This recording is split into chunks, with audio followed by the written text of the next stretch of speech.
All right, topic 3. And this is, I think, going to be pretty good. Give me your 2 takes on the Niners. Give me your most optimistic take. Doesn't have to be on the team and how they'll do. It could be on an individual player. Give me your most optimistic take that maybe you haven't said a lot, or your most and your most pessimistic take.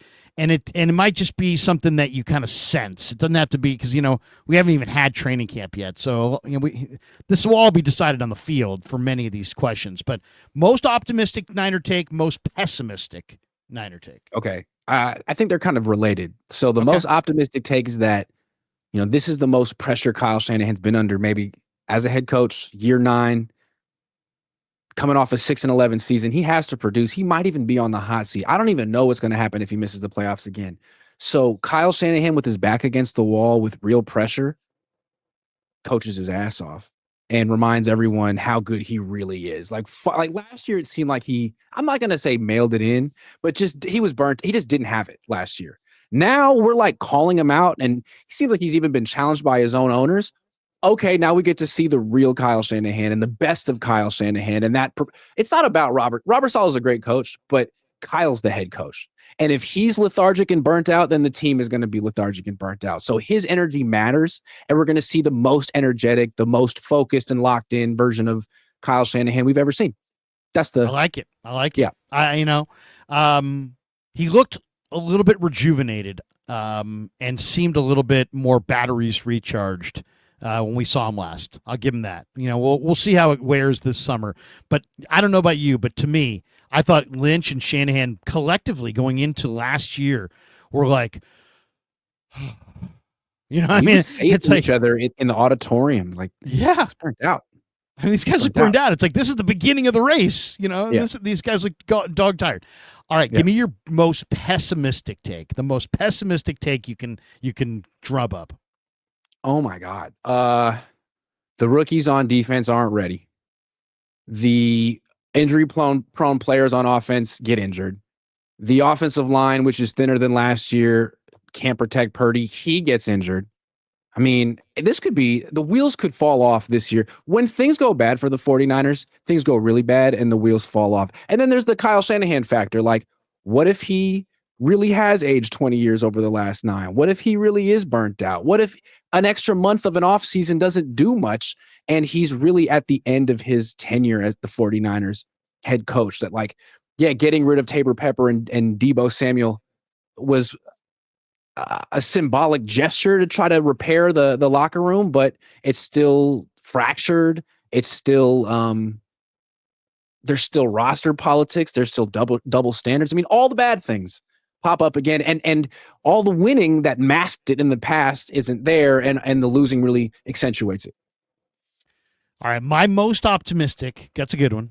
My most optimistic take is that Isaac Garendo can become really special. And it's like, we're not talking about CMC.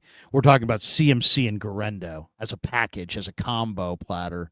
I just think Guerendo there's something about his size and speed. It's like, yeah, he's raw. Yeah, he doesn't read blocks. Yeah, he doesn't know what he's doing. Yeah, I mean, he doesn't make all the right steps. He doesn't read the hole. It doesn't matter when you're that big and that fast. Just get him the ball in open spaces and watch him run. I mean, he had a couple of runs on these mini camps where he's down the sideline and remind me of Roger Craig and Jerry Rice. I mean, he's running the length of the field. I mean, Deebo never knew where to run or how to run, but he was an effective running back for years. Yeah. I think this guy, in some ways, all the people going Deebo, I have a feeling this guy could be a faster Deebo. Yeah, bigger, faster. Maybe not bigger. Faster. Well, a little taller. Yeah. So, I mean, I think Garendo could be really, really good. Not like, he's pretty good. I think he could be great. He could be really great. Especially if Kyle Shanahan is creative with him and has a plan, right? And there'll be plenty of reason to be creative with no Ayuk in September, for sure. So, who's going to be the how is Kyle going to express his gadget plays? It used to always be Deebo and maybe Christian, but now, who is it going to be? Watkins, Cowan, Garendo? There's got to be an outlet for it. I think Watkins. I think we'll talk about Watkins too. My most pessimistic take, and I this is more, I'll freely admit, it's not based on anything really, other than I got a scout's intuition. I'm worried about Alfred Collins. I'm worried.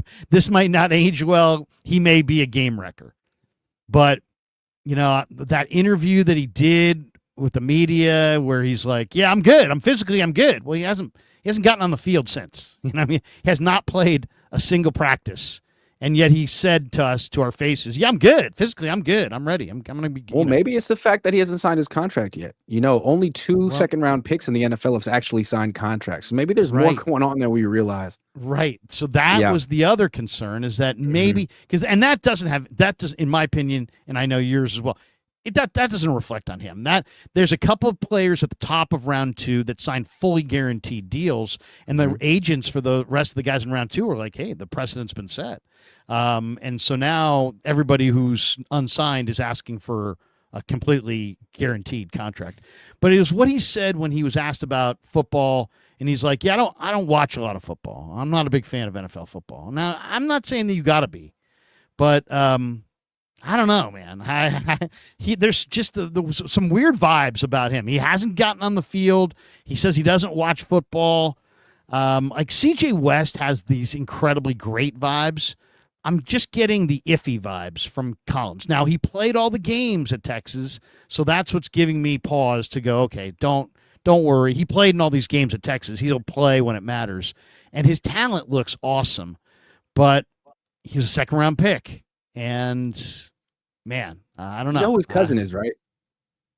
His cousin's Trent Brown, right? Right. So Trent Brown, they drafted him in round 7. And I remember the first time I saw him in person, heard him talk, I thought, oh, no, absolutely not. This guy is immature, but not like in a bad way. He's just like young for his age. Like he's a young 22-year-old. Like he was like 6'7", 6'8", but almost trying to be smaller than like the kind of posture a teenager would have. And I was thinking, nope, absolutely not. And then it's like, oh no, he's one of the most naturally gifted offensive tackles ever. I mean, so with Collins, maybe maturity will be a thing. Maybe like professionalism and work habits will be a thing. I just have a feeling he's going to be like very gifted because his cousin is. I hope. Yeah. I want to see this guy on the field. Remember, because Trent Brown was a 7th round pick. Yeah, but this guy has game wrecker, defense altering kind of talent. We're talking about 6'5", 320, 330, fast, long arms, athletic. I mean, if this guy can play and plays every down, it's going to be like, wow. So, but I'm a little concerned because we have yet to see Collins.